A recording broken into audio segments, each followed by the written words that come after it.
Next, I'm honored to welcome Congressman Buddy Carter from Georgia's 1st Congressional District. Congressman Carter is a longtime friend of National Clean Energy Week and a leading voice on clean energy policy. Please join me in welcoming Congressman Buddy Carter.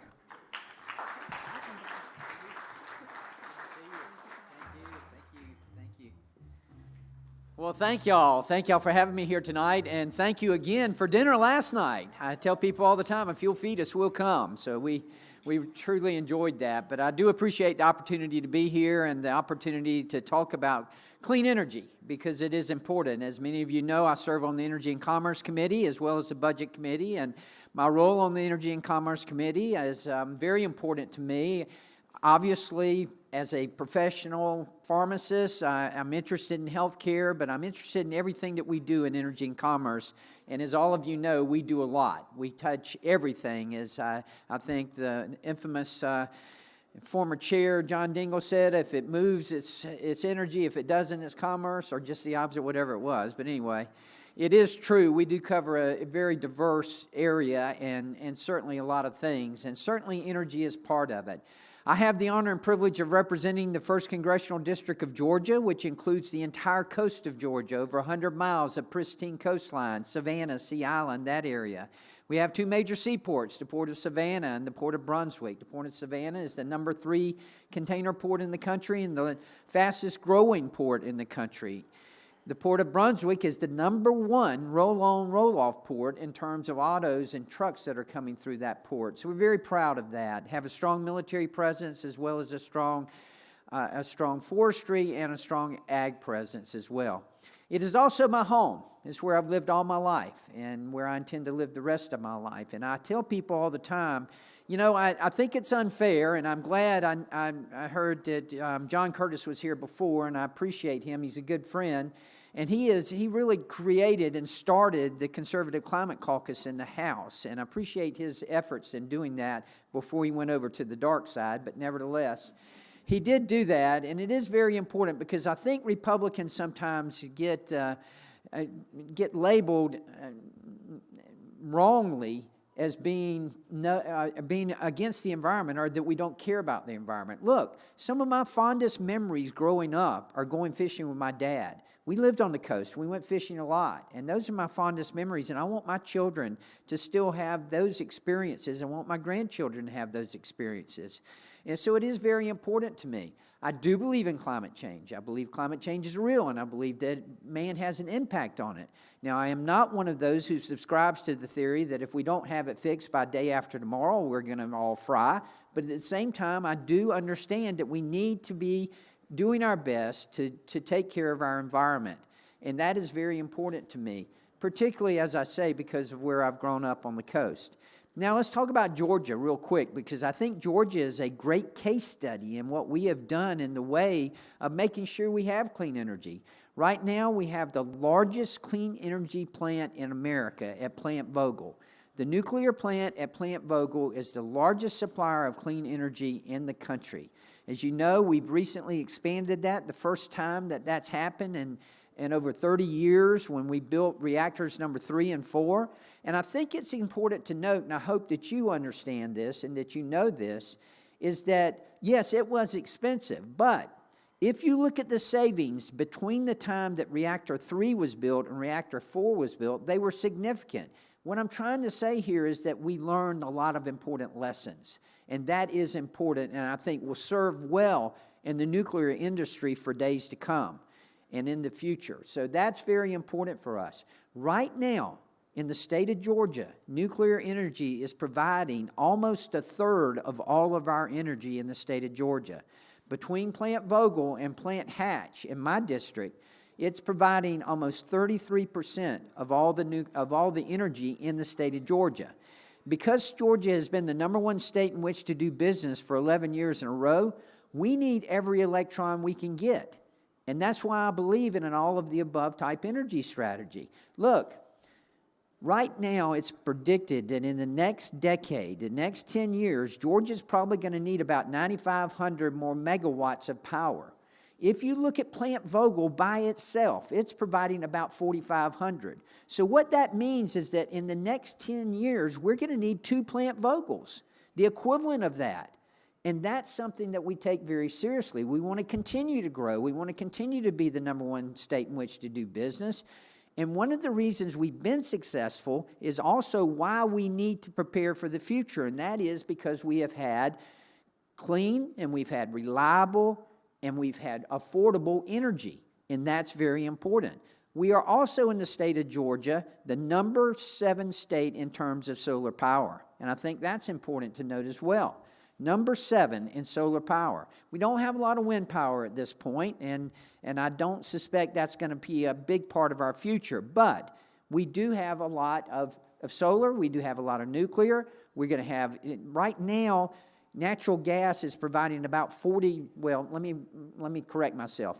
Last year, natural gas provided about 40% of our energy needs in the state of Georgia. It is predicted this year it's going to be up to 44%. So natural gas is going to be a big part of what we do in that as well. Now, a couple of other things. First of all, what we've done in Congress. All of you are aware of what we did with the Working Families Taxpayers Cut Act, and that was very important. You may know it as the One Big Beautiful Bill. We're trying to get away from calling it that and calling it now the Working Families Taxpayers Cut Act. So that is... You may know that, of course, some of the subsidies, some of the credits went away for clean energy. Now, I was one of the ones, I believe at the first letter, there were 21 of us who signed that letter asking leadership to be careful and to look at what we were eliminating in those tax credits. When you look at the 45Y, when you look at the 45U, we asked them to make sure that we didn't just take a sledgehammer to it, but instead we took a scalpel to it.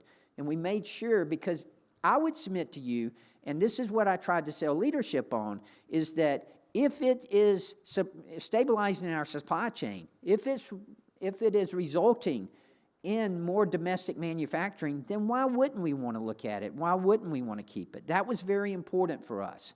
Now, a lot of them did go away, but at least there was a glide path for some of them. And I might add that the nuclear credits stayed, and that's very important, and it was very important to me.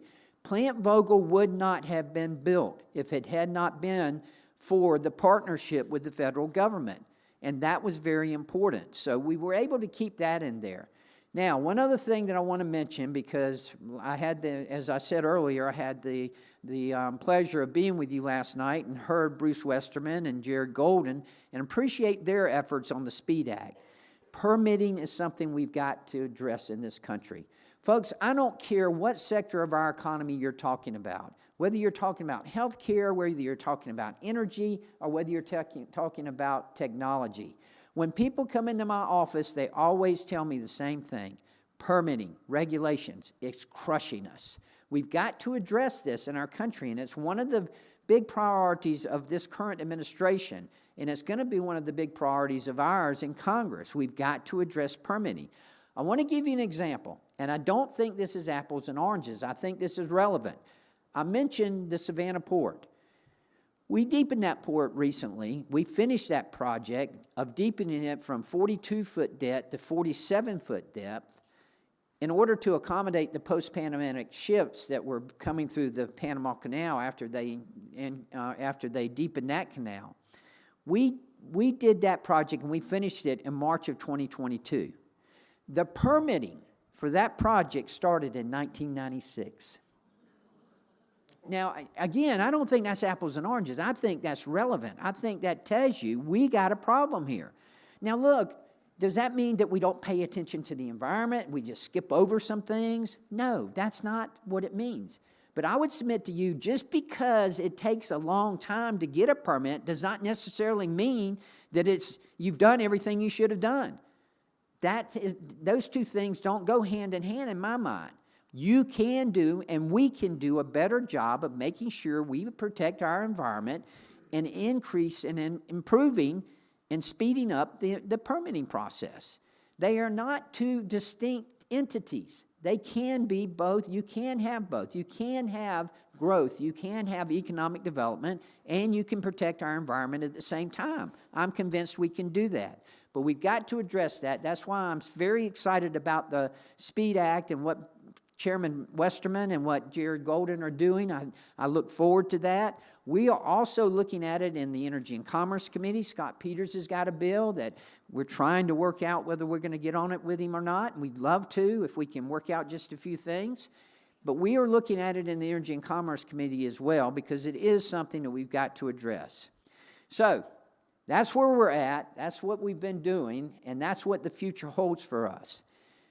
The moral of the story is this. In the state of Georgia, we're going to need every electron we can get. We understand that.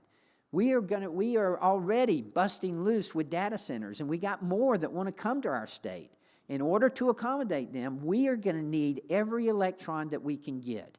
And we want to make sure that we're doing it in a way that's going to be able to deliver affordable, reliable, and clean energy. So thank you for having me here today. Thank you for being here, and thank you for what you're doing. You wouldn't be here if you didn't care, and I appreciate that very much.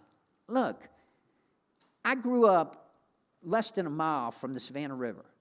It's a big part of my life, and I love the environment. I grew up fishing. I grew up hunting.